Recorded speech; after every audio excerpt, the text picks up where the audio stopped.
¿Comenzamos, no? Dale nomás. Ya. Bueno, hola chicos y chicas. Bienvenidos a esta ayudantía de complicaciones de la diabetes. La vamos a hacer yo, Manuel y la Cami. Así que la vamos a grabar. Va a estar disponible en nuestro YouTube, que el link está en el Instagram. Así que para que la puedan ver después si quieren. Así que comencemos nomás. Si tienen cualquier pregunta, cualquier cosa, nos interrumpen nomás. Ya. Primera pregunta.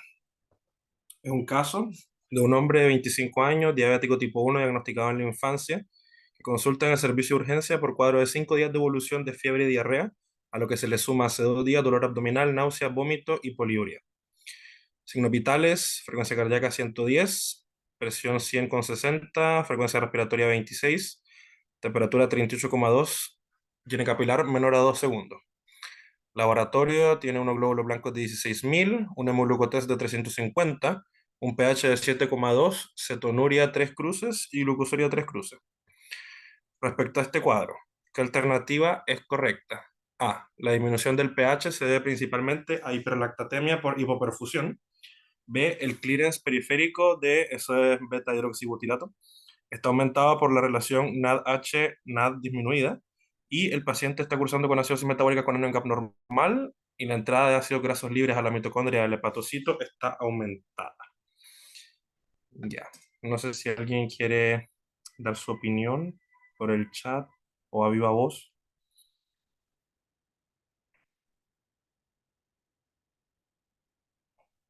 ¿Nadie? Ya.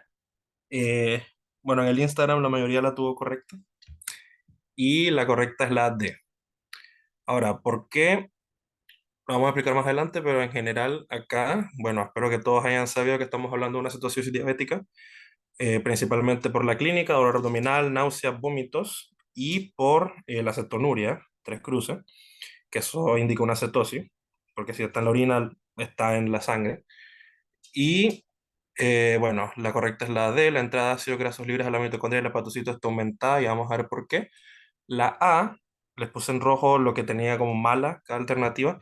La A, lo malo es que no es por hiperlactatemia, por hipoperfusión. Puede que eso esté promovido, o sea, como participando de la acidosis, pero principalmente por los cuerpos cetónicos.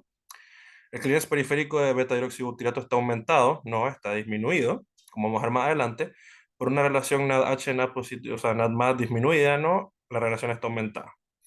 El paciente está cursando con acidosis metabólica con NGAP normal, si bien en estricto rigor no, con los datos que se dan no se puede saber porque no se puede calcular.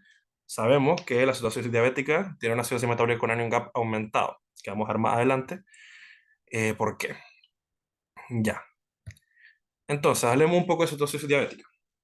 Primero, como definición, que esto es la definición que les dieron en su clase, así que yo la saqué textual, que es una descompensación metabólica aguda de la diabetes mellitus caracterizada por hiperglicemia y acidosis metabólica secundaria a la producción de cuerpos cetónicos. Bonita definición. Ahora, dentro de la fisiopatología hay dos factores centrales: la insulinopenia, que insulinopenia es una disminución severa de los niveles de insulina, y un aumento de las hormonas de contrarregulación, sobre todo glucagón y cortisol, pero también catecolaminas y hormonas de crecimiento, en menor medida, obviamente. La más importante siempre es el glucagón. Ahora, en cuanto a clínica, un poco esto es más medicina interna, pero también es importante en fisiopatología. En síntomas tenemos náuseas y vómitos, dolor abdominal, eso es como lo clásico, y los síntomas de el síndrome diabético agudo, que es polidipsia, polifagia, poliuria, baja de peso. Pero en situación diabética, esto es, como es de rápida instalación, pocos días a horas incluso. Entonces, el síndrome diabético agudo, que es la poliuria, polidipsia sobre todo, eh, se ve por muy corto tiempo hasta que como florece todo el cuadro. A diferencia de, bueno, lo vamos a ver después, del síndrome hiperglicémico pirosmolar. Entonces, esto es un cuadro de más rápida instalación. Entre los signos podemos ver taquicardia, hipotensión, eso es si el paciente está deshidratado sobre todo, taquipnea, que es la típica respiración de Kussmaul, sensibilidad abdominal, y también, bueno, esto es más como semiología antigua, pero también como el típico aliento frutal cetónico, eso también es un signo que se puede en cetosis diabética. Y laboratorio, bueno, la hiperglicemia, evidentemente, acidosis metabólica con NGAP aumentado, que es por los cuerpos cetónicos principalmente, cetonemia, cetonuria y glucosuria también, porque como tenemos hiperglicemia, el umbral renal de glucosa es 180-200 y como tenemos más que eso, va a perderse glucosa en la orina. Y es importante también un poco de epidemiología que los pacientes con diabetes mellitus 1 tienen mayor riesgo de cetoacidosis. Vamos a ver en la siguiente diapositiva por qué. Ya, ahora, la cetoacidosis diabética es una descompensación. Entonces tiene que haber algún factor desencadenante. Entre estos factores desencadenantes, como vimos, hay dos factores centrales, insulinopenia y aumento de las hormonas de contrarregulación. Entonces los factores desencadenantes se asocian a eso. En primer lado tenemos disminución de insulina, que puede ser disminución de insulina endógena, como la diabetes tipo 1, que sabemos que no producen insulina. Y también existe una condición que se llama diabetes mellitus proclive a cetosis, que no es una diabetes mellitus tipo 1, por su fisiopatología, por su patogenia, pero sí son diabéticos que tienen mayor predisposición a cetosis y a cetosis diabética. Y también puede ser disminución de insulina exógena, que se puede dar por tratamiento irregular, sobre todo en los diabéticos tipo 1 que todos requieren insulina, y los diabéticos tipo 2 insulina no requirientes. Una dosis insuficiente de insulina, falla de la bomba, que sobre todo los diabéticos tipo 1 muchos usan bomba porque requieren todo el rato usar insulina. Entonces falla la bomba, no se dan cuenta y tienen una descompensación cetosis diabética. Y también anticuerpos antiinsulina. Y también por parte de las hormonas de contrarregulación, puede ser por factores estresantes como infecciones, infarto, pancreatitis, cirugía, traumatismo o realmente cualquier cosa que produzca un estrés suficiente para que las hormonas de contrarregulación sobrepasen el efecto de la insulina, la poca insulina que tienen estos pacientes. Y también fármacos como los corticoides, que es la hormona de contrarregulación misma que le estamos administrando, que bueno, es el cortisol, pero los corticoides en general. Ahora, un poco de cuerpos cetónicos. Es importante saber que los niveles de cuerpos cetónicos dependen de dos cosas principalmente, de la producción de cuerpos cetónicos, que es la cetogénesis, y el metabolismo de los cuerpos cetónicos, el metabolismo periférico principalmente. Entonces, de la cetogénesis tenemos que en estos pacientes que tienen insulinopenia va a haber un aumento de la lipólisis, o sea, de la liberación de ácidos grasos libres del tejido graso. Entonces acá en la sangre vamos a tener ácidos grasos libres, eso es la FFA, que van a entrar al hepatocito. Esto es el hepatocito, liver. Y acá el acetil-CoA, que es el ácido graso libre básicamente, con CoA, eh, puede pasar muchas cosas, por así decirlo, dentro del hepatocito. Una de ellas es que se formen triglicéridos, que es esto, pero que eso es principalmente cuando hay insulina. La lipogénesis, eso es bioquímica, pero es un pequeño recordatorio. La lipogénesis es promovida por la insulina, entonces triglicéridos necesitan insulina. En este caso, como hay insulinopenia, no se van a producir triglicéridos. Otra opción es esto, que es la formación de malonil-CoA, perdón, pero que es promovida por insulina, pero en este caso, como no tenemos insulina, la acetil-CoA carboxilasa va a estar inhibida, entonces tampoco se va a dar por esta vía. Ahora, si se diera esta vía, se va a producir malonil-CoA, que el malonil-CoA va a inhibir a la CAT1, que la CAT1 es la enzima transportadora que permite la entrada de ácidos grasos libres a la mitocondria, ¿ya? Entonces, como no hay insulina, no hay malonil-CoA, entonces la CAT1 va a estar aumentada su actividad, entonces los ácidos grasos libres van a poder entrar más a la mitocondria, que es lo que estamos viendo acá. Entonces, cuando el ácido graso libre entra a la mitocondria, por beta-oxidación va a pasar a acetil-CoA y después de acetil-CoA va a pasar a cuerpo cetónico. Esto, o sea, el acetil-CoA puede pasar al ciclo de Krebs, pero como en este caso está saturadísimo el ciclo de Krebs, se van a comenzar a producir cuerpos cetónicos. ¿Ya? Entonces, todo esto tiene que pasar para que se produzcan los cuerpos cetónicos. Y lo más importante en este caso es que no hay insulina. ¿Por qué? Porque la producción de cuerpos cetónicos requiere muy pocos niveles de insulina para ser inhibida, ¿ya? Aunque haya muy poca insulina, todavía puede inhibirse esta vía, ¿ya? Necesita muy, muy bajos niveles de insulina. Y por eso es que la insulinopenia es el factor central de la cetosis diabética, ¿ya? Ahora, los cuerpos cetónicos hay muchos, pero el que más nos importa acá es el beta-hidroxibutirato, ¿ya?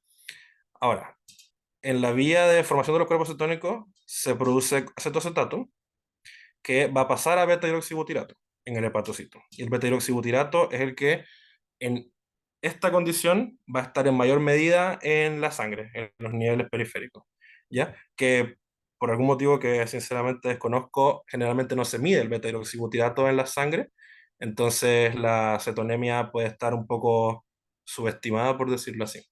Pero bueno, eso es como un dato freak. Ya, entonces el beta-hidroxibutirato va a ser el que esté en mayor medida. Esto tiene que ver también por la relación NAD-NAH. ¿Ya? Ahora, el metabolismo periférico. Entonces, ya tenemos la producción de cuerpos cetónicos de beta-hidroxibutirato que sale en la sangre. Entonces, no solamente está mayor producción de cuerpos cetónicos, sino que también hay una disminución de del metabolismo periférico. Y esto es principalmente por la relación NADH-NAD, que en esta situación patológica, en los tejidos periféricos va a estar disminuida. Eso quiere decir que va a haber muy poco NADH y mucho NAD. ¿Ya? Y esto va a hacer que el beta-hidroxibutirato no pueda pasar a acetoacetato. Y esto es importante porque la metabolización periférica es de acetoacetato a acetil-CoA o acetona, y después la acetona se libera, o sea, se elimina fácilmente. Pero el beta-hidroxibutirato en sí no se puede eliminar, ¿ya? Entonces, para que haya metabolismo periférico, tiene que pasar de beta-hidroxibutirato a acetoacetato y después eso, acetil-CoA o acetona. ¿Ya? Pero en este caso, como no puede darse ese paso, hay una acumulación de beta-hidroxibutirato, o sea, una acumulación de cuerpos cetónicos, y eso es lo que determina la cetosis y la cetoacidosis, ¿ya? De hecho, en esta condición muy patológica, la relación entre beta-hidroxibutirato y acetoacetato es de 10 a 1. O sea, por cada acetoacetato hay 10 beta-hidroxibutirato. O sea, hay una acumulación excesiva de este cuerpo cetónico en el cuerpo, ¿ya? Ahora, eso es del cuerpo cetónico. Espero que haya quedado claro. Insisto, cualquier pregunta, por favor, háganla. Ya. Y hablando del Anion Gap, esto tal vez no lo conozcan, que en la clase creo que no se los pasaron. Y esto es más de fisiopatología renal del próximo semestre, pero para entender la fisiopatología de la cetoacidosis es importante el Anion Gap, así que vamos a pasarlo brevemente. Pero básicamente el Anion Gap, que, o sea, en español es brecha de aniones, es justamente eso, ¿ya? En la sangre, principalmente el catión es el sodio y los aniones son el cloruro y el bicarbonato. Y generalmente están bastante similares estas concentraciones. Obviamente hay un poco más de entre estos, hay un poco más de sodio, entonces el valor normal de esta relación es entre 9 y 14 miliequivalentes de por litro, pero en ciertos casos hay un aumento de aniones, que son aniones entre comillas no medidos, que algunos se pueden medir, pero se dicen no medidos porque no se miden normalmente, a menos que se vayan dirigidamente a medir, que eso es lo que llamamos anion gap, un aumento de estos aniones no medidos, eh, perdón, de estos aniones no medidos, que obviamente más de 14 es un anion gap aumentado. Y este valor principalmente sirve para caracterizar las acidosis metabólicas como la de este caso y dividirlas en con anion gap normal o anion gap aumentado. Pero eso lo veremos el próximo semestre, no se preocupen por eso todavía. Pero lo importante es saber que la cetoacidosis es una causa de acidosis metabólica con anion gap aumentado. Ahora, ¿cuál es este anión no medido que hay en exceso? Son justamente los cuerpos cetónicos, ¿ya? Entonces, la cetoacidosis es una acidosis metabólica con anion gap aumentado por los cuerpos cetónicos que están acumulándose, ¿ya? Pero, aquí hay, o sea, esto es como lo principal, pero hay un asterisco acá, que es que la cetoacidosis puede cursar con deshidratación, por una diuresis osmótica principalmente, La deshidratación puede llevar a hipoperfusión y cuando hay hipoperfusión se produce lactato, que el lactato es otro de los aniones no medidos, entre comillas, que pueden causar un aumento del anión gap, ¿ya? Entonces, si bien la cetoacidosis, el anión GAP aumentado se explica principalmente por los cuerpos cetónicos, también puede estar el lactato ahí aumentándolo aún más. ¿Ya? Entonces, esto es como repaso muy rápido del anión GAP. Ahora, esto lo saqué de su clase también y es un resumen muy resumido y muy bueno de la fisiopatología en general de la cetoacidosis. Aquí vemos la insulinopenia, las hormonas de contrarregulación. ¿Se ve mi mouse? Ah, espera, ahí sí. Las hormonas de contrarregulación que van a determinar, entre muchas cosas, un aumento de la lipólisis. Eso va a llevar a un aumento de los ácidos grasos libres que van a entrar al hígado, que ahí va a producirse la cetogénesis, que eso es lo que va a determinar los cuerpos cetónicos, y eso es lo que va a determinar la cetosis, eso, la cetoacidosis, la acidosis metabólica, etcétera. Y también, bueno, por menor insulina va a haber una menor captación muscular de glucosa, eh, y esto va a llevar del final a una hiperglicemia y a una cetoacidosis. Ahora, la hiperglicemia va a causar que se sobrepase el umbral renal de glucosa, que puede llegar a 180, 200, y si aumenta de eso, que en este caso va a estar sobre eso, va a haber glucosuria, además va a haber cetonuria por la cetoacidosis, y esto va a llevar a una diuresis osmótica, que es básicamente que toda la glucosa que pasa va arrastrando agua y hace que explica la poliuria, básicamente. Y eso va a llevar a una, si es mucho, va a llevar a deshidratación, eso a hipoperfusión y todo lo malo que conlleva eso, ¿ya? Pero esto es un excelente resumen de la fisiopatología general de la cetoacidosis, así que se los recomiendo repasar que está en su clase. Ya. Entonces, ¿alguna pregunta de cetoacidosis diabética? ¿Algo que no haya quedado claro?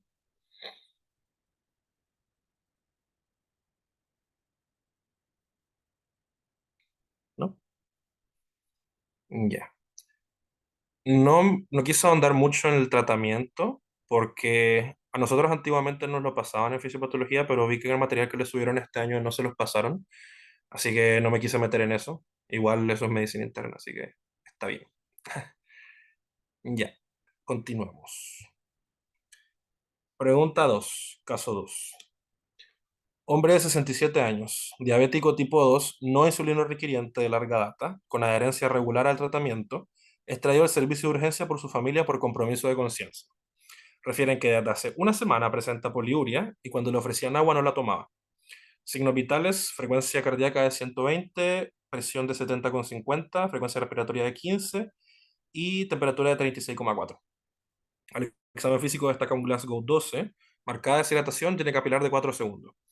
Al laboratorio, un hemoglucotest de 850, una osmolaridad plasmática de 320, un pH de 7,2, una cetonuria negativa y una glucosuria 2 cruces. Respecto a este cuadro, ¿qué alternativa es correcta?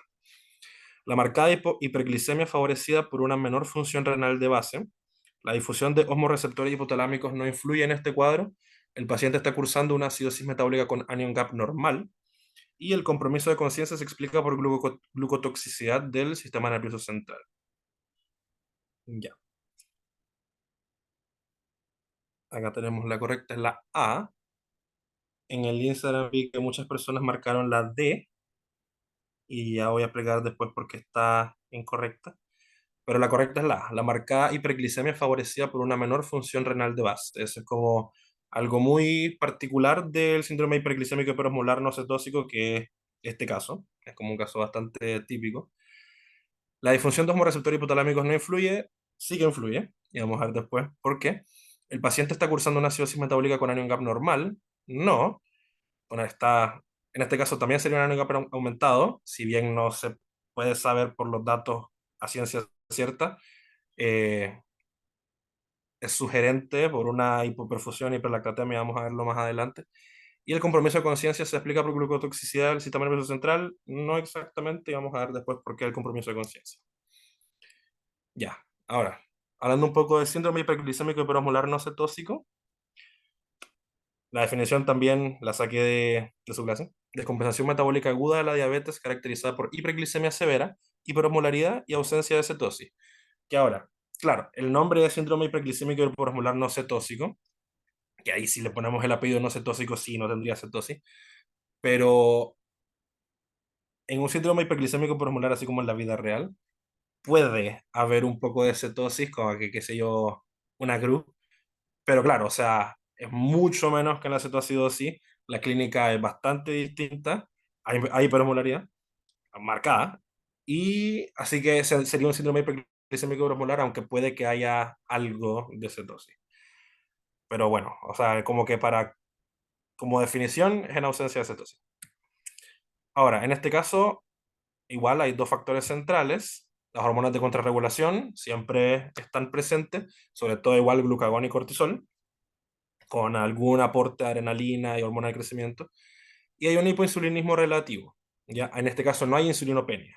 Hay algo de insulina, pero no es suficiente para la demanda metabólica del cuerpo, del organismo, principalmente por la insulina resistencia. Así que hay un hipoinsulinismo relativo. Ahora, los síntomas son principalmente compromiso de conciencia, eso es lo que eh, principalmente lo diferencia de la cetoacidosis, aunque la cetoacidosis si es muy severa, una hipoperfusión marcadísima puede que tenga compromiso de conciencia, pero en este caso es mucho más frecuente, es mucho más típico el síndrome hiperglicémico premolar. Y también un síndrome diabético agudo, que en este caso, como la instalación es mucho más larvada, es mucho más, tarda mucho más en que haya así como el cuadro agudo de compromiso de conciencia y deshidratación, etcétera, hay más tiempo de síndrome diabético agudo, o sea, hay más tiempo con poliuria, hay más tiempo que hasta puede llegar a bajar de peso en una semana o más, que la familia nota, está orinando mucho, no quiere, y no quiere tomar agua, vamos a ver por qué después no toman agua, pero es más tiempo, hay como más tiempo como de alarma, como de algo malo está pasando, pero generalmente como son viejitos y todo eso no se dan mucha cuenta y pum, cae el compromiso de conciencia y ahí es cuando consultan. Entre los signos hay marcada deshidratación, compromiso de conciencia, taquicardia, hipotensión y signos de hipoperfusión si es que es un cuadro muy severo, como liguria, bueno, el mismo compromiso de conciencia, un llene capilar aumentado como en este caso y el laboratorio de hiperglicemia, que es mucha la hiperglicemia, más de 600, 800, 1000 incluso, es más que la situación diabética. Hiperosmolaridad, o sea, más de 300, más de 295 en estricto rigor. Glucosuria y acidosis con anión GAP aumentado. Esto puede darse, que principalmente es por la hipoperfusión y la hiperlactatemia que esto conlleva, que lleva una acidosis metabólica con anión GAP aumentado. Y en este caso, pacientes de edad avanzada con diabetes mellitus tipo generalmente de larga data tienen mayor riesgo. Ya. Ahora, ¿por qué este cuadro es tan grave? ¿Y por qué causa un cuadro tan severo? Bueno, principalmente en este caso, en esta condición, hay dos factores particulares que favorecen la hiperglicemia marcada, la deshidratación y el compromiso de conciencia, que son estos dos, que hacen que se vea en pacientes de diabéticos de larga data y pacientes de edad avanzada, generalmente, que son la menor función renal de base, que bueno, nosotros sabemos que las pacientes de edad avanzada tienen fisiológicamente una menor BFG, o sea, su riñón de por sí, por ser más viejito, funciona peor o tiene una menor función. Y además, si son diabéticos de larga data, lo más probable tengan daño renal por nefropatía diabética, y esto va a llevar a un menor clearance renal de glucosa que explica en parte o aporta a la hiperglicemia marcada que hay. Y eso también es importante que si bien hay un menor clearance renal de glucosa, generalmente por un daño renal de base, esto favorece la hiperglicemia porque se filtra menos, o sea, la glucosa se filtra menos, así que se acumula y causa hiperglicemia, pero eso no quita que hay tanta hiperglicemia que el umbral renal de glucosa se sobrepasa muchísimo. Entonces, igual hay glucosuria, igual hay diuresis osmótica, y eso explica en gran parte la deshidratación de estos pacientes. Entonces, como que tienen las dos cosas. Menor clearance renal de glucosa que favorece la hiperglicemia, pero además se excreta glucosa por el riñón y eso causa diuresis osmótica. Y el otro factor importante es la disfunción hipotalámica, que esto habla de que en pacientes de edad avanzada, en general, tienen una menor respuesta a hiperosmolaridad por disfunción de hormoreceptores hipotalámicos, y por eso es que siempre es la típica de los viejitos no toman agua, los viejitos no tienen sed y se deshidratan nomás, y aunque estén deshidratados no toman agua.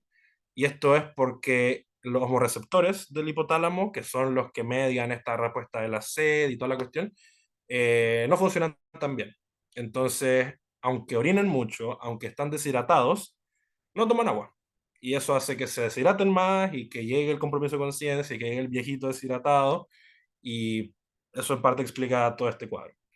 Y además, los diabéticos de larga data tienen una disfunción de los glucorreceptores hipotalámicos que hace que respondan peor a la hiperglicemia, o más bien como que su cuerpo, los mecanismos de compensación funcionan peor. Entonces esto también hace que tengan mayor hiperglicemia y todo el cuento de este síndrome.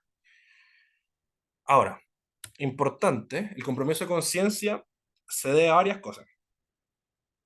En esta diapositiva puse esto y en la próxima también es otro factor, pero el compromiso de conciencia se debe a la marcada deshidratación e hipoperfusión. Uno de los signos de hipoperfusión en general es el compromiso de conciencia, y en este caso hay una muy importante deshidratación que lleva a lo más probable a una hipoperfusión y al compromiso de conciencia. Pero no es solo por esto. En la próxima diapositiva vamos a ver otra cosa. Ahora, en hiperosmolaridad plasmática, esto también, sí, esto sí se ve en fisiología. Así que las osmolaridad plasmáticas sabemos que se puede estimar con esta fórmula, que entonces importa la natremia, la glicemia y en menor medida, pero en algunos casos es importante, el BUN, el nitrógeno ureico en sangre. Ahora, los valores normales son de 275 a 295. En este caso dijimos que hay más de 300, incluso más de 320, algunos dicen. O sea, alguna literatura dice que es más de 320, pero en estricto rigor es más de 300. Así que esto. Y en este caso, la hiperosmolaridad se debe principalmente a la hiperglicemia. ¿Ya? De hecho, generalmente hay una disminución de la natremia por diuresis osmótica, bueno, lo vamos a ver después en el próximo semestre, pero en general hay una hiponatremia. Y bueno, claro, por la falla renal puede que haya un aumento del BUN, pero la hiperosmolaridad principalmente es por la hiperglicemia. ¿Ya? Y particularmente en los casos más graves, si la glicemia es más de 800 o incluso 1000, y determina una osmolaridad plasmática mayor a 330, esto puede llevar a dos complicaciones sobre esta complicación, que son la hipercoagulabilidad y el mayor riesgo de eventos trombóticos, de accidentes cerebrovasculares sobre todo, y que, como bueno, lo vamos a ver después, ya los diabéticos, o sea, de por sí tienen un mayor riesgo de eventos trombóticos. En esta complicación por la hipercoagulabilidad, que básicamente es porque la sangre es más viscosa, eh, aumenta aún más el riesgo de eventos trombóticos. Y también se da deshidratación neuronal, que esto es porque si nos ponemos a pensar, si la osmolaridad plasmática, o sea, la osmolaridad del extracelular aumenta, el líquido, como el líquido en general del cuerpo, va a irse hacia el compartimento con más osmolaridad, como para tratar de equipararla, y eso va a llevar a que haya una depresión del líquido intracelular. Y eso es lo que se llama, o sea, y en el caso de las neuronas, se llama deshidratación neuronal, que eso evidentemente lleva un daño neurológico, y eso también aporta al compromiso de conciencia, incluso pueden llegar a coma estos pacientes, y bueno, en casos muy graves la muerte. Pero claro, entonces esto, otro factor que entra en juego dentro del compromiso de conciencia de estos pacientes. Ya. Y bueno, en la clase también está este bonito resumen del síndrome hiperosmolar hiperglicémico no cetóxico, que bueno, es lo que hemos estado hablando, las hormonas de contrarregulación, más el hipoinsulinismo relativo, van a determinar una, una mayor producción hepática de glucosa por estos dos mecanismos. En este caso no hay producción de cuerpos cetónicos porque hay algo de insulina que lo está inhibiendo. Recordemos que se necesita muy poca insulina para inhibir la producción de cuerpos cetónicos. Entonces, en este caso, eso es lo que, como la teoría, pero en este caso no se ven cuerpos cetónicos por eso, porque todavía hay insulina.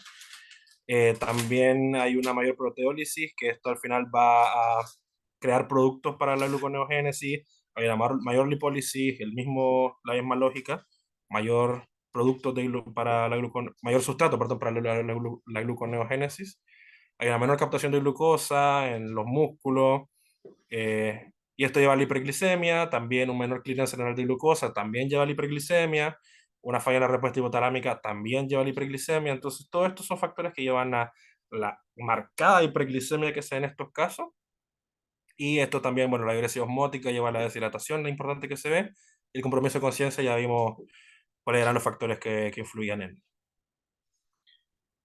Entonces, ¿alguna pregunta de síndrome hiperosmolar hiperglicémico? ¿No? Ya.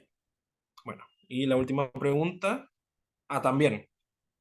eh, o sea, no quise también meterme en hipoglicemia, que es otra complicación aguda de la diabetes, porque vi que también en este año no se los pasaron, pero igual les recomiendo buscar un poco de hipoglicemia porque también es importante, pero para efectos como del curso, no se los quise poner porque no se los pasaron tampoco con tanto detalle.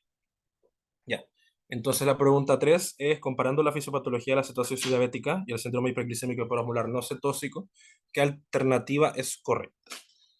La hormona de contrarregulación fundamental de la cetoacidosis son catecolaminas, mientras que el síndrome hiperglicémico hiperosmolar es glucagón. La rapidez de instalación del cuadro es similar entre ambos.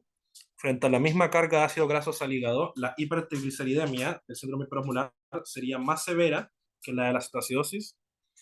Y el principal factor etiológico de la acidosis metabólica en ambos cuadros es hiperlactatemia por hipoperfusión, a lo que se le suma la producción de cuerpos cetónicos en la cetoacidosis. Así que en el Instagram la mayoría respondió D, así que la correcta es la C. Frente a la misma carga de ácido graso al hígado, la hipertrigliceridemia del síndrome hiperosmolar sería más severa que la de la cetoacidosis, que lo hablamos cuando vimos cetoacidosis. Voy a regresar un poco al esquemita que había. Aquí está. Que al final esto, que es la formación de la lipogénesis, la formación de triglicéridos, necesita insulina, o más que necesita, está promovido, favorecida por la insulina. Entonces, en estos casos de insulinopenia, va a haber mucha menor producción de triglicéridos y todos los ácidos grasos libres, o la gran mayoría, se van a ir a la mitocondria y van a producir cuerpos cetónicos. Entonces, en la cetoacidosis, la producción de triglicéridos está muy inhibida. En cambio, en el síndrome hiperosmolar también está inhibida porque hay un hipoinsulinismo relativo, pero no tanto como la cetoacidosis. Así que en esta pregunta, frente a la misma carga de ácidos grasos libres que entran al hígado, se va a producir más triglicéridos en el síndrome hiperosmolar que en la cetoacidosis. La A no es porque recordemos que la hormona de contrarregulación fundamental en todo esto es el glucagón y también el cortisol, y en segundo plano las catecolaminas es la hormona del crecimiento. Entonces recordemos, lo más importante en estos casos es glucagón y cortisol. Y la rapidez de instalación del cuadro es similar entre la cetoacidosis y el síndrome hiperosmolar. No, ya dijimos que la cetoacidosis se instala mucho más rápido en cuestión de horas o a lo más unos muy pocos días.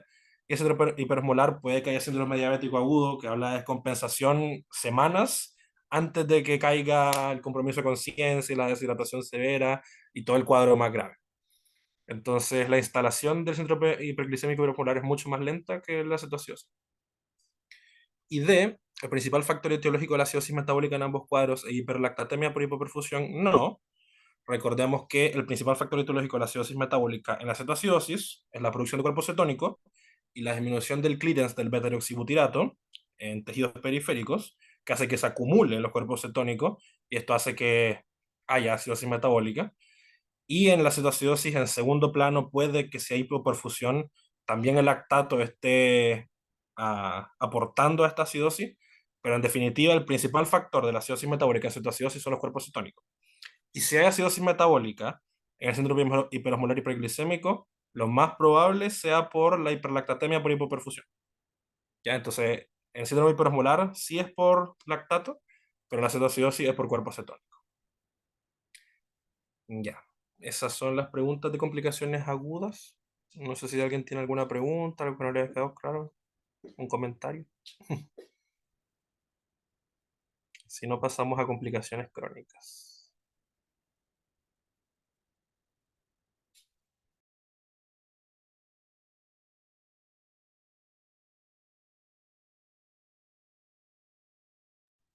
Ya, ahora sí, me escucho, ¿cierto? Sí, Ya. Oye, está como medio extraña mi pantalla. ¿Se ve la barrita de abajo de mi computador o se ve pantalla completa? no, solo se ve la pantalla. Ay, ay, bueno, está medio bugueado. Ya, entonces vamos a hablar de complicaciones crónicas ahora. La pregunta número 4 decía, respecto a los mecanismos de daño por hiperglicemia en la microangiopatía diabética, ¿es correcto afirmar que A. La generación de sorbitol contribuye consumiendo NADP+, y disminuyendo así los mecanismos de protección contra el estrés oxidativo? B. La generación de productos de glicosilación avanzada causa alteración estructural de la matriz extracelular en los órganos blancos. C. La inactivación de la proteína quinasa C por hiperglicemia activa múltiples mecanismos de daño endotelial. Y D. La oglicosilación de proteínas propiciada por la activación de la vía de la glucosamina aumenta la actividad de la óxido nitroso sintasa endotelial. Ya. La doctora, tengo entendido que les pasó esto en el contexto como de cada complicación microangiopática y no como directamente estos son los mecanismos de daño por hiperglicemia, y me pidió específicamente que les repasara esto, así que puede que sea preguntable, ¿ya? Así que por eso decimos esta pregunta. Así que vamos viendo los mecanismos entonces.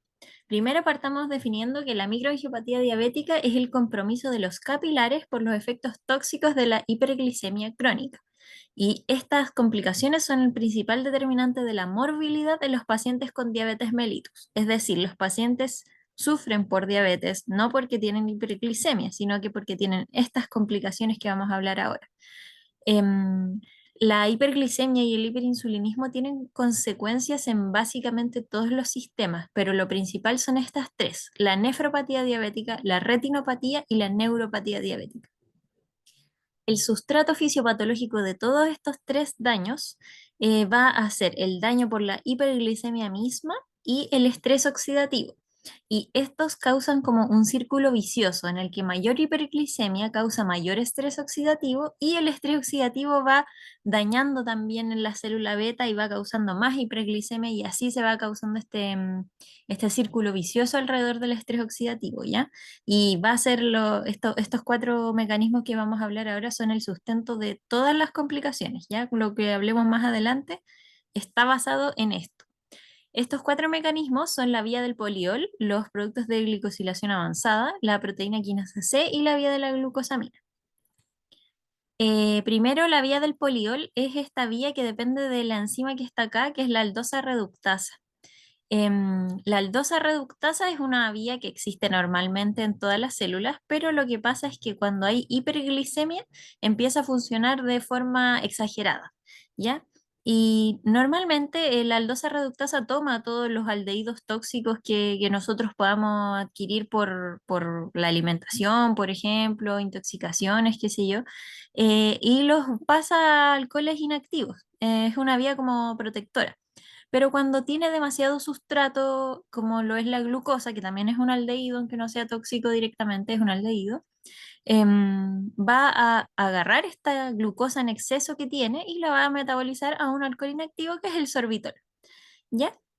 ¿Qué es lo que pasa cuando tenemos demasiado sorbitol? Si ustedes se fijan acá, para que se forme sorbitol a partir de la glucosa mediado por la aldosa reductasa, necesitamos ocupar NADPH. ¿Y qué es lo que pasa cuando ocupamos NADPH? Ganamos NADP+. Y para esto necesitamos glutatión. Este glutatión que está acá pasa por la glutatión reductasa y se consume el glutatión, ¿ya? Para que nosotros podamos tener NADPH. Entonces, ¿qué es lo que pasa? Nos vamos depletando de NADPH. Y si nos depletamos de NADPH, no tenemos glutatión. Entonces, si no tenemos nuestro glutatión reducido, no lo podemos usar para defendernos de los estrés oxidativo, porque el glutatión es uno de los mecanismos principales que tienen todas las células para defenderse del estrés oxidativo. Cuando hay algo aquí oxidado, el glutatión lo puede agarrar y reducirlo. Entonces ahí nos defendemos sobre todo de las especies reactivas del oxígeno. Entonces eso es muy importante. Vamos a consumir el NADPH y por culpa de esto nos vamos a quedar sin glutatión y va a haber más daño por especies reactivas de oxígeno. Además, se va a consumir el NAD+, y aquí vamos a perderlo y ganar puro NADH, y aquí nos vamos a quedar con un desequilibrio del equilibrio redox, o sea que va a estar todo oxidado y no vamos a tener nada reducido. Y otro tercer mecanismo que no tienen tanto que ver con esto es que el sorbitol es un osmol activo. Entonces, como aumenta la osmolaridad adentro de la célula, hay otros osmoles que la célula quiere entrar, pero no puede porque tiene mucha osmolaridad adentro por culpa de este sorbitol. Lo principal son estos dos que dije al principio, la disminución del NADPH que nos va a consumir el glutatión y la disminución del NAD+ que nos va a alterar el potencial redox. ¿Qué es lo que pasa? Que entonces todo este estrés oxidativo del que hablamos que va a haber por culpa de la hiperglicemia va a dañar mucho más la célula porque la célula no va a tener con qué defenderse. Y esto es lo que pasa en la vía del poliol. Ahora tenemos también como un segundo mecanismo el daño por la glicosilación no enzimática de proteínas. ¿Qué es la glicosilación no enzimática? Justamente eso como suena. Todas las proteínas del cuerpo se pueden glicosilar porque la glucosa es muy reactiva, basalmente. Entonces, si tenemos un exceso de glucosa circulando, se va a pegar, literalmente eso, se pega a las proteínas. Entonces, ¿qué es lo que pasa cuando se pega a las proteínas? Primero se forma esto, que son las bases de Schiff, y las bases de Schiff se reordenan espontáneamente a los productos de Amadori, que también es una proteína con una glucosa pegada, reordenada, em, que en verdad no tiene ni un efecto. Los productos de Amadori son solo proteínas glicosiladas y que esto es reversible y que además no altera la función de la proteína. Le altera un poquito la estructura, pero no es suficiente para que la proteína sea disfuncional. Y el ejemplo más clásico de los productos de Amadori es la hemoglobina glicosilada, ya que ustedes conocen porque se usa para la medición y el control de la diabetes. La hemoglobina glicosilada es un producto de Amadori y como ustedes ya saben, esto no afecta la capacidad de la hemoglobina para llevar oxígeno, simplemente está glicosilada y eso se puede medir. Em, ¿Qué es lo que pasa cuando esta hiperglicemia es persistente? Que no se detiene aquí la alteración de las proteínas, sino que va a formarse esto, como ya dijimos antes, ayudado por la oxidación en todas partes del organismo. Y ya no nos vamos a detener en los productos de Amadori, sino que vamos a formar lo que son los dicarbonilos reactivos, que estos son el glioxal, el metilglioxal y la 3-deoxiglucosona. ¿Qué pasa con los dicarbonilos reactivos? Que esto ya es irreversible. O sea, si una proteína tiene pegado uno de estos, ya nunca más puede despegarlo, por así decirlo. La estructura de la proteína está cambiada irreversiblemente durante toda su vida media y además este cambio es suficientemente significativo estructuralmente como para alterar también la función de las proteínas. O sea, si ustedes tenían, no sé, una integrina que estaba glicosilada, seguía funcionando, pero si ahora esta integrina tiene pegado un metilglioxal, ya no va a seguir funcionando de la misma manera que antes. Esto sí va a alterar la función y la estructura de las proteínas. Y son muy reactivos, o sea que se pueden pegar a cualquier proteína. Y esto es de lo que hablamos cuando decimos productos de glicosilación avanzada. O sea, porque es glicosilación no enzimática y avanzada porque tiene que ser una hiperglicemia persistente para que se llegue a formar a este nivel, los dicarbonilos reactivos. ¿Y qué va a pasar por culpa de estos productos de glicosilación avanzada? Se va a alterar lo principal, es afuera de la célula, en la matriz extracelular y las láminas basales de los epitelios. Como les dije, se pegan a las integrinas y van a provocar alteraciones estructurales de la MEC que van a dañar los tejidos. Además van a hacer daño intracelular porque modifican los factores de transcripción. ¿Y qué es lo que hacen? Es que aumenta la secreción de vasoactivos, o sea, de las sustancias que usan vasoconstricción, y secretan también factores de crecimiento, tejidos que no deberían haber. Em, y por otra parte, además existen unas moléculas que son receptores de productos de glicosilación avanzada que se llaman RAGE, como se lee. Y cuando se activan estos receptores, van a activar la expresión de mediadores inflamatorios y citoquinas, o sea que va a causar estos productos de glicosilación avanzada, cuando se juntan con su receptor, van a causar inflamación sistémica de bajo grado, pero inflamación en todas partes, sistémica, ¿ya? Em, Y esto es lo que pasa con los productos de glicosilación avanzada. Muy importante, como les dije, la alteración de la MEC es lo principal porque causa daño estructural a los tejidos. En tercer lugar, tenemos la activación de la proteína quinasa C. La proteína quinasa C, que está acá, es activada por los niveles de diacilglicerol que tiene la célula. Y los niveles de diacilglicerol, como ustedes pueden sospechar, van a subir cuando tenemos mucha hiperglicemia. Y también por el aumento de ácidos grasos libres, que como vimos en la ayudantía pasada, es uno de los factores principales de la etiopatogenia de la diabetes. Entonces, aumenta el diacilglicerol, aumenta la expresión y la actividad de la proteína quinasa C en todas sus isoformas y como ven, tiene un montón de acciones que todas van a ser deleterias para las estructuras em, vasculares y para los tejidos. Vamos a tener una disminución de la óxido nítrico sintasa endotelial, vamos a tener un aumento de la endotelina 1 y esto significa disminución de la vasodilatación y aumento de la vasoconstricción. ¿Ya? Esto es mal. Aprovecho aquí de hacer un paréntesis que si ustedes se dan cuenta, cada vez que haya una alteración como relacionada con la disfunción endotelial, va a haber una disminución de la ENOS, óxido nítrico sintasa endotelial, ¿ya?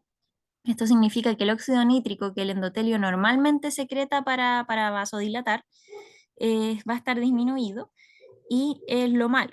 Pero también existe la INOS, que es la óxido nítrico sintasa inducible. Y la óxido nítrico sintasa inducible es la que está presente cuando hay inflamación, ¿ya? Como ustedes recordarán, cuando hay inflamación hay vasodilatación asociada. Y eso es por culpa, entre otras cosas, de la INOS. La INOS sería como la forma mala de la NOS y la ENOS sería la forma buena de la NOS, ¿ya? Así que eso por si les aparece en algún lado como medio confundente. Por otro lado, la proteína quinasa C va a aumentar el factor de crecimiento vascular endotelial, angiogénesis, que ya vamos a ver qué rol juega en esto, el factor de crecimiento transformante beta, que va a aumentar las fibras de la MEC, el PAI-1, que como ya sabemos es el inhibidor del activador del plasminógeno y que va a llevar a disminución de la fibrinólisis y aumento del riesgo trombótico, NF-κB, que es este conocido factor de transcripción proinflamatorio, y si se fijan aquí hay otro mecanismo por el que la hiperglicemia produce inflamación crónica sistémica, y además otra vez una alteración del equilibrio redox, con aumento de los factores de los productos reactivos del oxígeno. Entonces, esto lo que pasaba es hiperglicemia, aumento de ácidos grasos libres, activación de la proteína quinasa C. Y por múltiples mecanismos esto va a ser dañino. El cuarto mecanismo es la glicosilación ahora enzimática de proteínas, que es la que conocemos como la vía de la glucosamina. ¿Qué es lo que pasa? Que, como ya se imaginarán, hay una enzima que utiliza la glucosa, tenemos exceso de glucosa, ¿y qué pasa con el exceso de glucosa? Va a metabolizarse excesivamente por esta enzima. ¿Y qué es lo que va a causar ahora adentro de la célula? Algo que se llama oglicosilación. ¿Por qué se llama así? Simplemente porque está en un lugar especial que le da este otro nombre y la diferencia de otras glicosilaciones, porque esta glicosilación es enzimática, esto es un enlace, por así decirlo, que está mediado por esta vía de la glucosamina. ¿Y qué es lo que va a causar? Un aumento de la expresión del PAI-1 de nuevo y del TGF-beta de nuevo, disminución de la fibrinolisis, aumento del riesgo trombótico, alteraciones de la MEC. Y además, muy importante, es que va a contribuir a la disfunción endotelial, porque va a modificar el sitio donde se puede fosforilar la ENOS, que como dijimos es la buena, ¿cierto? Em, y que normalmente se puede fosforilar para aumentar su actividad. Va a modificar este sitio de la ENOS y va a disminuir su actividad, o sea que nos vamos a quedar con menos óxido nítrico del que teníamos antes, menos vasodilatación. O sea, vamos aquí a tener otro mecanismo más para la disfunción endotelial. Así que, revisemos la pregunta. La alternativa A decía de que la generación de sorbitol contribuía consumiendo NADP+, y ya vimos que eso es incorrecto. Lo que se consume es el NADPH y nos quedamos sin glutatión. Y el resto de la alternativa está correcto, porque efectivamente se disminuyen por culpa del consumo del NADPH, nos quedamos sin mecanismo de protección contra el estrés oxidativo. La C dice que es la inactivación de la proteína quinasa C y no, era la activación de la proteína quinasa C. ¿Ya? Eso, ojo con este tipo de cosas que es frecuente que salgan en las alternativas de fisiopata. Y la D decía que aumentaba la actividad de la ENOS cuando no es así, disminuía la actividad de la ENOS, ¿cierto? La alteración de su sitio de fosforilación. La correcta, como muchos de ustedes supieron, es que la generación de productos de glicosilación avanzada causa alteración estructural de la matriz extracelular en los órganos blancos. ¿Ya? Así que estos son los mecanismos de daño mediado por hiperglicemia. Ojo porque parece que son preguntables. Em, Vamos al tiro con la 5 y al final le damos un espacio para las preguntitas, ¿ya? La 5 dice, respecto a la microangiopatía diabética, ¿es correcto afirmar que A, la nefropatía diabética puede detectarse tempranamente mediante la medición de albuminuria? B, la progresión de retinopatía no proliferativa a proliferativa se explica por isquemia retiniana crónica. C. La neuropatía diabética se explica por daño a los vasa nervorum, sin afectar directamente a los axones. Y la D dice los pacientes con diabetes mellitus 2 están en mayor riesgo de complicaciones microvasculares que los pacientes con diabetes mellitus 1. Vamos a ver entonces un repasito rapidito de cada uno de estos tres, porque es bastante compleja la fisiopatología como ustedes ya conocen. Entonces, esto ya lo dijimos, los compromisos tóxicos a nivel de los capilares y el sustrato fisiopatológico del que ya hablamos, ¿cierto? Daño por hiperglicemia, estrés oxidativo. La nefropatía diabética, primero, es la principal causa de enfermedad renal crónica en los menores de 50 años y también en los mayores. Es la principal causa de enfermedad renal crónica en Chile, es la principal causa de hemodiálisis en Chile, es la principal causa de trasplante renal, o sea, tiene una carga de enfermedad muy grande. Em, y una carga también para el sistema de salud, porque como ustedes imaginarán, la hemodiálisis es carísima. En Chile está garantizado por el GES y se dice de que los pacientes en hemodiálisis se llevan como el 50% del presupuesto de todo el GES, ¿ya? Así que esto es una carga de enfermedad para el paciente y para el sistema, y es prevenible, así que es muy importante conocerlo bien y tratarlo como corresponde. Importante también, es mayor en los pacientes con diabetes mellitus 1. Los pacientes con diabetes mellitus 1, el 35 al 40% tienen nefropatía a los 20 años, versus un 15 a 20% de los pacientes con diabetes mellitus 2. ¿Qué es lo que pasa? Que la cantidad de pacientes con diabetes mellitus 2 es mucho, mucho, mucho más grande que la de pacientes con diabetes mellitus 1. Entonces, ustedes si ven a alguien con nefropatía diabética, la cantidad bruta en sí es mucho más grande que de diabéticos tipo 2, solo porque son más. Pero si ustedes están controlando un paciente con diabetes mellitus 1 y uno con diabetes mellitus 2, el que tiene diabetes mellitus 1 tiene mucha más probabilidad de hacer nefropatía a lo largo plazo. Eso. El screening es con este que se llama RAC, es que es la relación albúmina-creatininuria, mayor a 30 miligramos por gramo. Antes se hablaba de microalbuminuria 30-300 y macroalbuminuria más de 300. Como les dijo la profesora, eso ya no se usa porque era como poco alarmista, por así decirlo, porque la alteración nefrológica ya está desde la microalbuminuria, entonces no es como para mirarla en menos. Lo que se habla ahora es moderadamente aumentada entre 30 y 300 y significativamente aumentada mayor a 300. Eso es lo que se habla actualmente, según el consenso del académico. Em, Así que recuerden estos valores, ¿ya? Porque si les toca trabajar en un CEFAM, ustedes van a ser los que controlen estos pacientes. Y también con la creatinina, por supuesto, para ir calculando la BFG. ¿Cuál es el sustento fisiopatológico de la nefropatía? Vamos a tener estas tres alteraciones fundamentales y las puse 1, 2 y 3 también porque van en orden temporal, por así decirlo. Lo primero es una alteración hemodinámica que va a ser la hiperfiltración. Em, la hiperfiltración se debe a una vasodilatación de la arteriola aferente con una vasoconstricción de la arteriola eferente. Esto aumenta la presión hidrostática intraglomerular y va a filtrar mucho más el riñón, mucho más líquido, plasma, va a filtrar hacia el orina. Em, Esto ocurre por, digamos, alteraciones de vasoactivos y de secreción de angiotensina 2 adentro del nefrón, pero como les decía Manuel, eso lo vamos a ver a más detalle el segundo semestre. Pero es importante que ustedes pueden suponer de que si el riñón está filtrando más, deberíamos hacer mucho más pipí. y puede que incluso se comprometa el volumen intravascular, ¿cierto? El VEC, porque está botando más líquido, está filtrando más. Pero no pasa eso, porque en esta primera alteración, además se acompaña de un aumento de la reabsorción. ¿Ya? Se filtra más, pero también se reabsorbe más. Entonces el VEC se mantiene. ¿Qué se reabsorbe? Bueno, adivinen, es glucosa, sí. Aumenta la expresión del SGLT2, que es un canal que está en el túbulo distal.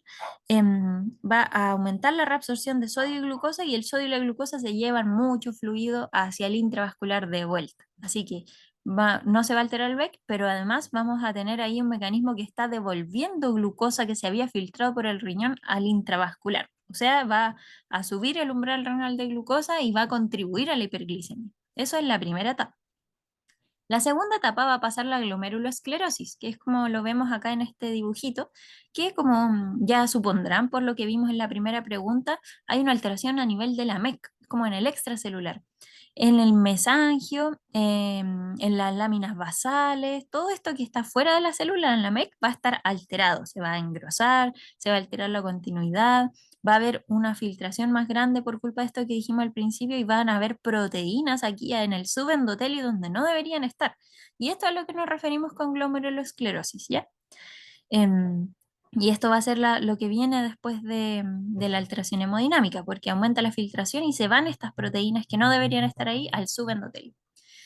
Y lo tercero es una alteración de la permeabilidad, porque se va a alterar la barrera de filtración glomerular. Pero esto es lo último, es el tercero, ¿ya? Esta glomerulosclerosis va a terminar alterando la lámina basal, que sabemos que es parte de la membrana de filtración, y además va a haber una pérdida de podocitos, ¿ya? Y estos podocitos son los que sustentan a todo este glomérulo. Entonces se va a alterar la permeabilidad y se van a empezar a filtrar proteínas en la orina. Y estas proteínas en la orina van a causar más daño renal y se pueden medir. Y eso es lo que vamos a estar midiendo aquí cuando medimos el RAC, ¿cierto? La proteinuria algo pésimo, o sea, no deben haber proteínas en la orina porque empiezan a dañar los túbulos. Entonces esto también forma un círculo vicioso y va a progresar mucho más rápido a enfermedad renal crónica una vez que ya podemos medir la proteinuria. Esto es lo que le explicaba entonces. Va a haber un aumento de la permeabilidad. Esta es la barrera de filtración, ¿cierto? Que sale ahí en el dibujito. Va a estar distorsionada por culpa los productos de glicosilación avanzado, del sorbitol, todo lo que conversamos. Y además van a morir estos podocitos. ¿Por qué? Porque algo que también vimos en la ayudantía pasada que es insulinoresistencia, ¿cierto? Y cuando hay insulinoresistencia vamos a tener una disminución de la acción de la vía metabólica. La vía metabólica que estaba mediada por PI3 quinasa y AKT, ¿cierto? Si no funciona esta vía, los podocitos se mueren porque la usan para sus señales de supervivencia, ¿ya?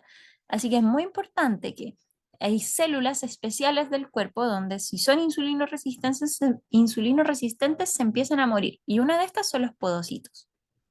Así que después se va a generar toda esta albuminuria y proteinuria por alteración de la barrera de filtración. Ahora, la retinopatía diabética también, principal causa de pérdida de visión en menores de 60 años, y si se fijan, este es mucho más que el anterior. Diabetes mellitus 1, a los 20 años de seguimiento, 95% de esos pacientes tienen retinopatía. Es muy importante la diferencia, y 60% de los pacientes con diabetes mellitus 2. Así que recuerden que los pacientes con diabetes mellitus 1 tienen más riesgo de microangiopatía que los pacientes con diabetes mellitus 2. Esto es un seguimiento estadístico y em, no se nota, digámoslo, porque la cantidad de pacientes con diabetes mellitus 2 es mucho más grande. Entonces, si nosotros vemos pacientes con estos cuadros, van a ser diabéticos tipo 2, pero por un tema de cantidad. La retinopatía se correlaciona con la presencia de nefropatía, o sea que si ustedes encuentran un paciente así, tienen que ir a medirle la función renal y a buscarle albuminuria. Y el screening se hace con un fondo de ojo una vez al año. Tiene dos fases que son la retinopatía diabética no proliferativa y la proliferativa. Aquí vemos un fondo de ojo con retinopatía no proliferativa, donde tiene microneurismas, que son como dilataciones oculares de los vasitos, Y tiene microhemorragias y tiene exudados, que son estos blanquitos que se ven acá, algodonosos y serios. Y acá tenemos otro fondo de ojo que ya es con una retinopatía proliferativa y si se fijan es muy grande la diferencia y se nota claramente de que hay vasos sanguíneos nuevos que no deberían estar ahí, ¿cierto? Esos son los neovasos. Por eso es proliferativa, porque proliferan los vasos. ¿Qué es lo que pasa en la fisiopatología de la retinopatía diabética? Lo principal es isquemia de la retina. Muy importante, isquemia de la retina. Eso es lo que causa todo el descalabro después, ¿ya? La hiperglicemia, como vimos, ¿se acuerdan? Les dije, en la nefropatía hay células que se mueren porque no se les activa la vía PI3 quinasa KT. Los pericitos, que son iguales que los podocitos, pero en la retina les pasa lo mismo. Se mueren los pericitos y ¿qué es lo que pasa? Va a haber, se van a isquemiar estos vasos porque no van a tener sustento. ¿Ya? Y de ahí se van a formar los microneurismas, que son dilataciones de estos vasos porque ya no tienen nada que los sostenga los vasos de la retina. Esto va a causar que aumente la permeabilidad de estos vasos que están en la retina y ya vamos a ver ahí los exudados, que son serios o algodonosos. ¿Ya? Em, entonces, primero alteración de los pericitos y después se forman los microneurismas y además se van a alterar el endotelio. Por culpa, los pericitos son unas células que van a nutrir y se van como a preocupar de todas las otras células de la retina, así que son muy importantes. Si se mueren, todos se mueren, muy parecido a los podocitos. Y aquí tenemos ya cuando pasamos a la fase proliferativa, como todo esto está isquemiándose constantemente a lo largo del tiempo, se van a empezar a secretar factores proangiogénicos. El más importante es el factor de crecimiento vascular endotelial, el VEGF, em, que lo que va a hacer es claramente que van a proliferar nuevos vasos retinianos y esto es muy terrible porque va a haber digamos, la retina es como una capita muy fina y cuando crecen vasos nuevos, la tiran y si la tiran, se puede desprender y eso es ceguera. Así que muy importante que esta etapa es terrible.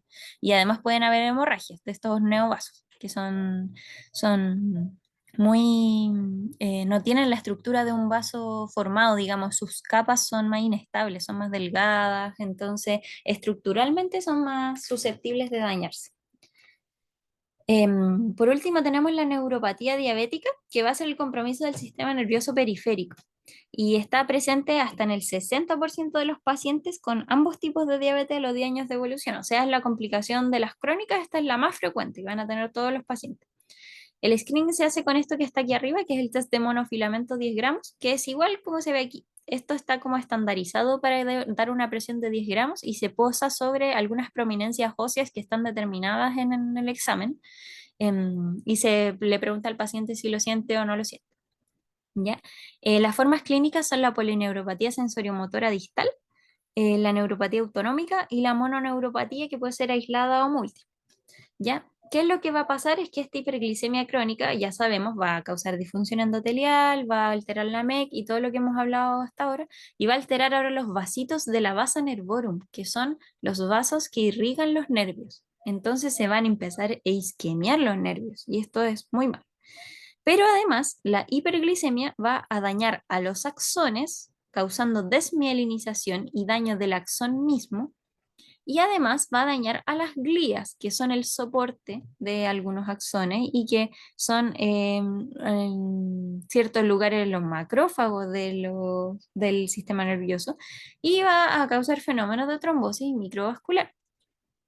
Entonces, la hiperglicemia no va solamente en este caso por el lado de la irrigación, también va a dañar directamente a la fibra nerviosa y eso es muy importante. Entonces, revisemos la pregunta de nuevo. Dice la A, la nefropatía diabética puede detectarse tempranamente mediante la medición de albuminuria y esto es clave de que cuando el paciente ya tiene albuminuria es porque ya tiene daño renal. Si pudiéramos detectarlo en las fases anteriores de hiperfiltración o de glomerulosclerosis, porque la glomerulosclerosis solo se ve en la biopsia, entonces no vamos a estar biopsiando pacientes que no tienen síntomas, ¿cierto? Si pudiéramos detectarlo antes sería fabuloso, pero no se puede, solamente se puede cuando ya está alterado el diafragma de filtración. La C dice que la neuropatía se explicaba por daño a los vasa nervorum sin afectar directamente a los axones y ya vimos que eso es mentira, porque la hiperglicemia también daña a los axones y también daña a las glías. Y la D dice que los pacientes con diabetes mellitus 2 tienen mayor riesgo de complicaciones microvasculares y no es así. Son los pacientes con diabetes mellitus 1, solo que los pacientes con diabetes mellitus 2 son más. Entonces la correcta era la B, que dice la progresión de retinopatía no proliferativa a proliferativa se explica por isquemia retiniana crónica. Ya. La última pregunta es de complicaciones macrovasculares. ¿Alguna duda con complicaciones microvasculares antes de pasar a la última pregunta? Pueden escribir por el chat también en cualquier momento.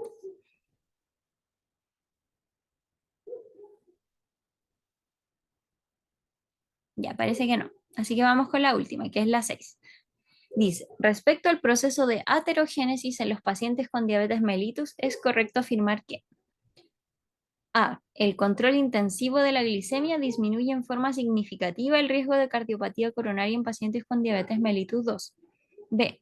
La glucooxidación de las partículas de LDL frena la velocidad de la formación de placas de ateroma, pero las hace más inestables. C. La disfunción endotelial se manifiesta como disminución de la biodisponibilidad de óxido nítrico. Y D. La elevación de PCR ultrasensible en plasma contribuye a la formación masiva de placas de ateroma. Ojo con esta pregunta porque había harta gente del Instagram que la tenía mala. Hablemos ahora de macroangiopatía diabética. Esta se refiere a la enfermedad ateromatosa masiva, acelerada y de mal pronóstico en los pacientes con diabetes. Y es principalmente el principal determinante de la mortalidad en los pacientes con diabetes mellitus. O sea, la morbilidad es por microangiopatía y la mortalidad es por macroangiopatía. Muy importante. Hay más cuadros, pero estos son los principales. La cardiopatía coronaria por 2 a 4 veces más riesgo. De hecho, se considera la diabetes como un equivalente coronario. Em, ya lo deben saber por medicina interna, pero igual los pacientes que tienen un infarto son los que tienen mayor riesgo de tener un nuevo infarto. O sea, no hay algo que te dé más riesgo de infartarte que haber tenido ya un cuadro previo. Y esto con todas las cosas como cardiovasculares. La diabetes da tanto riesgo de infartarse que es lo mismo que haberse infartado antes. ¿Ya? Es mucho, mucho más riesgo que la población en general. Y eso es muy importante y por eso se habla de que la diabetes es un equivalente coronario. Y lo mismo pasa con la enfermedad renal crónica desde etapa 3B en adelante. Dos, enfermedad cerebrovascular por 3 veces más riesgo. Y tres, enfermedad arterial periférica oclusiva por 2 a 4 veces más riesgo. Y esto nos referimos a extremidades inferiores, pero también se puede manifestar en otros lados, como por ejemplo las arterias renales, que es como lo clásico, isquemia mesentérica. Así que esto es en todo el cuerpo, muy importante. Em, y además, como se imaginarán, los pacientes con diabetes mellitus 2 específicamente suelen tener otros factores de riesgo cardiovascular asociados. O sea, imagínense ser diabético y además fumar, el riesgo cardiovascular es altísimo.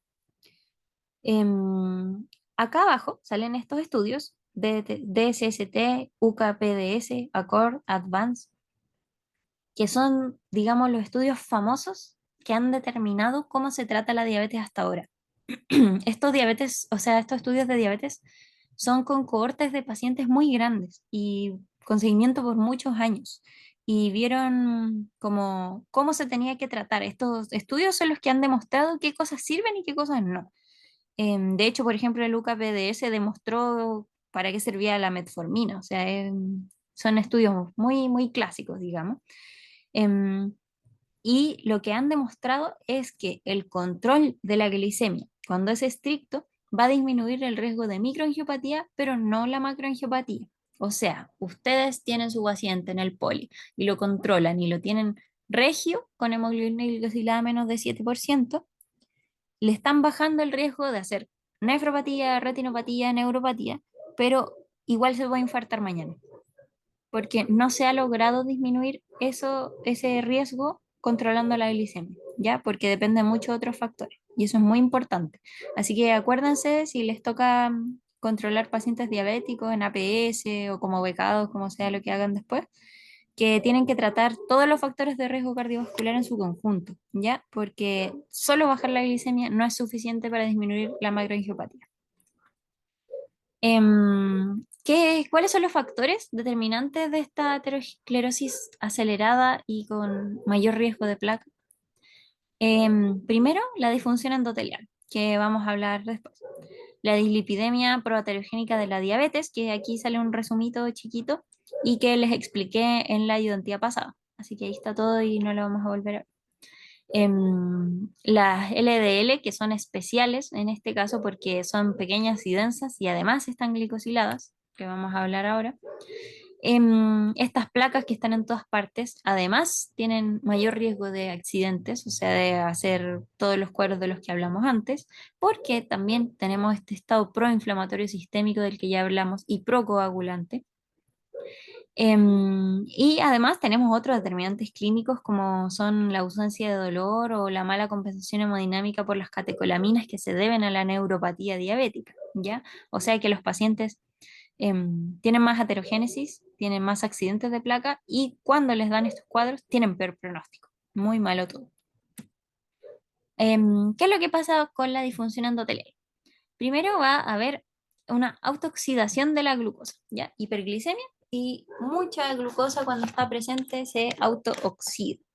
¿Y qué es lo que pasa cuando se oxida la glucosa? Va a propiciar la formación de especies reactivas del oxígeno, como lo son el anión superóxido, el peróxido de hidrógeno, el radical hidroxilo.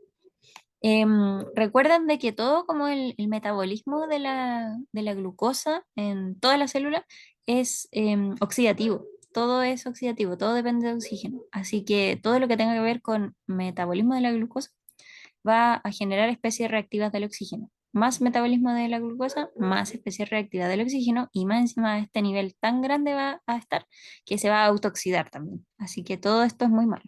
Y todas las especies reactivas del oxígeno, como lo dice su nombre, son muy reactivas y se van a juntar con otras moléculas dentro de la célula, como pueden ser las proteínas, el ADN, el ARN, los lípidos, y las van a dañar.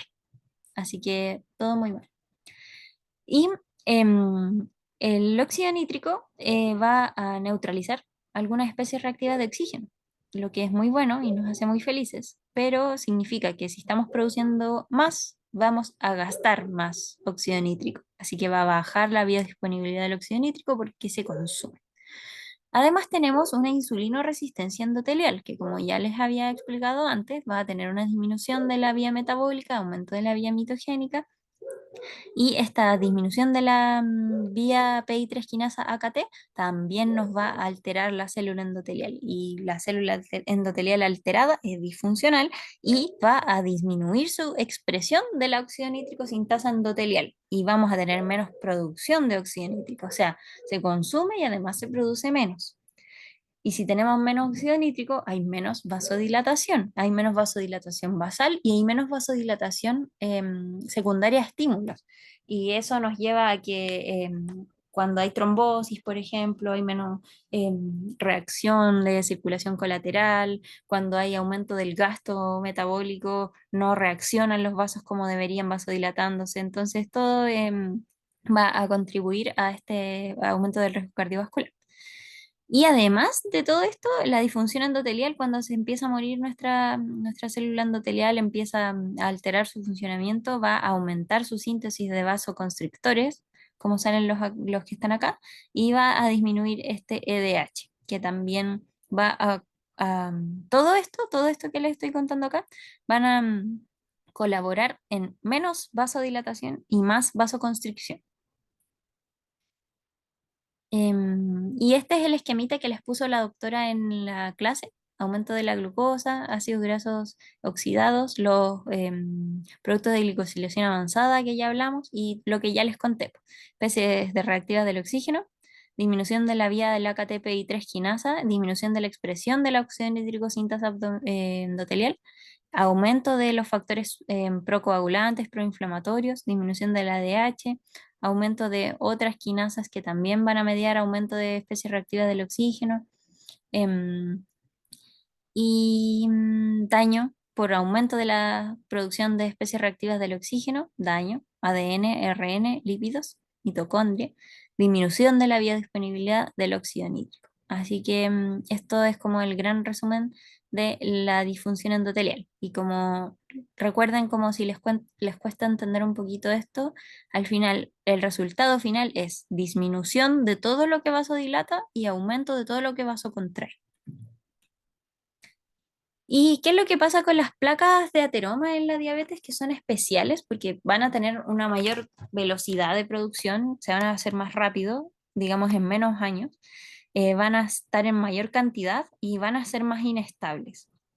Estas son por culpa de las LDL pequeñas y densas, que como les expliqué en la ayudantía pasada, depende de la esterasa, transferasa de ésteres de colesterol. em, que cuando son pequeñas y densas van a entrar más fácil a este espacio que está aquí abajo de la íntima y van a ser más fácilmente absorbidas por los macrófagos. Además va a haber una menor cantidad de HDL, lo que va a quitar menos colesterol de las placas. Y estas placas son más inestables porque estas LDL están glucosidadas, que también esto las da mayor probabilidad tanto de meterse aquí abajo, las hace más fácil, digamos, el camino abajo de la íntima, y además es más probable que las absorban los macrófagos, generando células espumosas, que son las que forman las placas de ateroma.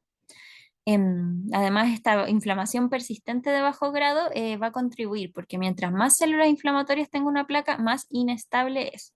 Y esto es lo que se puede medir, ¿cierto?, con la PCR ultrasensible.